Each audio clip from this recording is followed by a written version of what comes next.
Okay guys, I'm going to show you how to make this workbench really quick. It's all 2x6 construction. The legs is 5x5. You're gonna need one long full-length piece for the first piece. That way you can run your C-clamps all the way along around the entire workbench, and you can go all the way in. You got more than a 2x4 worth of space underneath all the way around.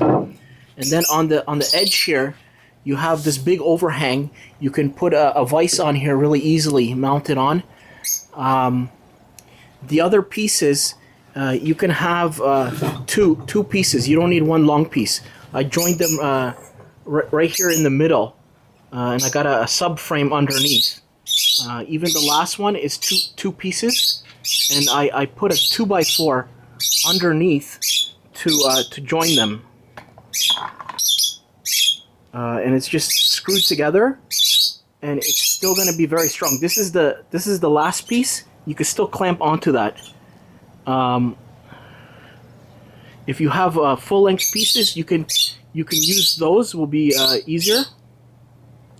If any of your boards is not straight, like all my joints here are very straight, but if you want it like this, some of the boards are crooked, just run it through a table saw. But you don't have to. It's just a workbench. And on my overhang here, because it's such a large overhang, they're already starting to the gap is starting to open a little bit. It doesn't matter, because I wanted that large overhang for the vise. Okay, so I'm gonna show you what you might need for this. All this stuff is for free from the construction sites. They throw these I-beams made out of wood. They throw those out in the garbage, in the large bins like crazy. Same as the OSB. That stuff is really strong. You can use that for the top of your workbench. And then in the new residential, they're also building the fences. All this pressure treated, all this is for free. You got the 4x4, 5x5, and even the 6x6s, which I don't have here. Or if you can't find it, just make your own. You get three of these 2x4s, and then one 2x6, and you got a 5x5. If you go with the 4x4s like this, it's not going to be as good. But you can make, if you don't have this, you can also make it out of two 2x4s. That's all this is, two 2x4s. This workbench over here, it's only 2x4s, the legs, and the top is 2x6. It's got a heavy piece of granite on here, a drill press, and it's still very good, but it's not going to be as good as something like what I'm building, what I built here. It's much more sturdy with the large legs and heavy wood. Screws I'm using is just the 3-inch construction screws. They're self-drilling, but I like to pre-drill it with a 1/8 inch size drill bit, and that will make it a lot easier. You won't need an impact gun, even though they're self-drilling. So what I'm going to show you now is how this thing is put together, the subframe. So I'm going to flip this thing over. Like it's not even that heavy that you can't flip it over, because it's so solid and sturdy.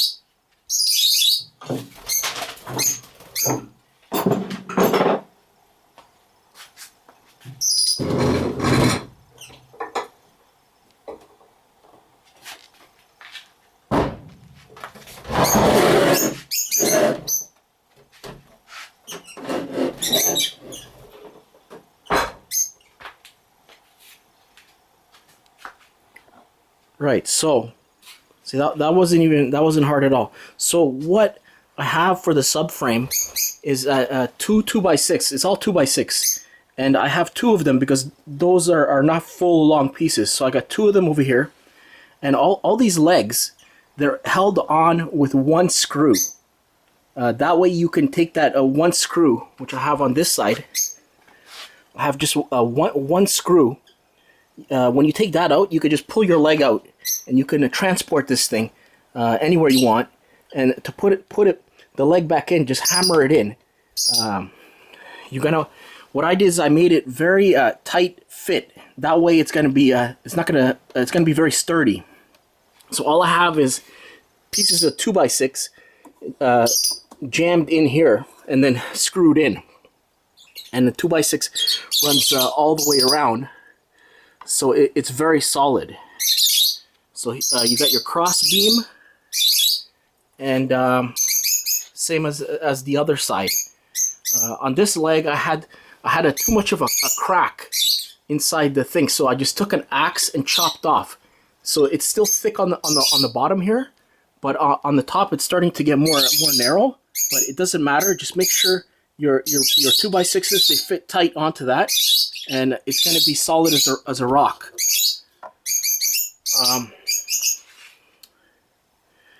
So that's the subframe. I'm going to give you the full dimensions of all these pieces. If you want to make it the same dimensions as mine, it's over 5.5 feet long.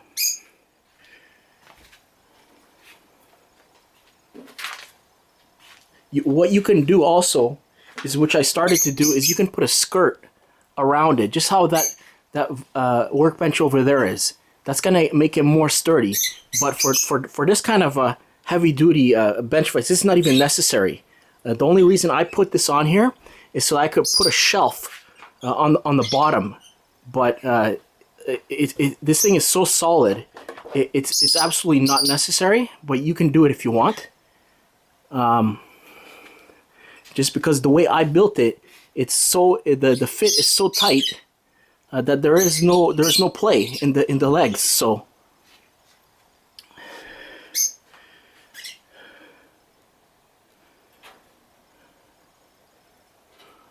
all right, guys, have a great day. Thanks.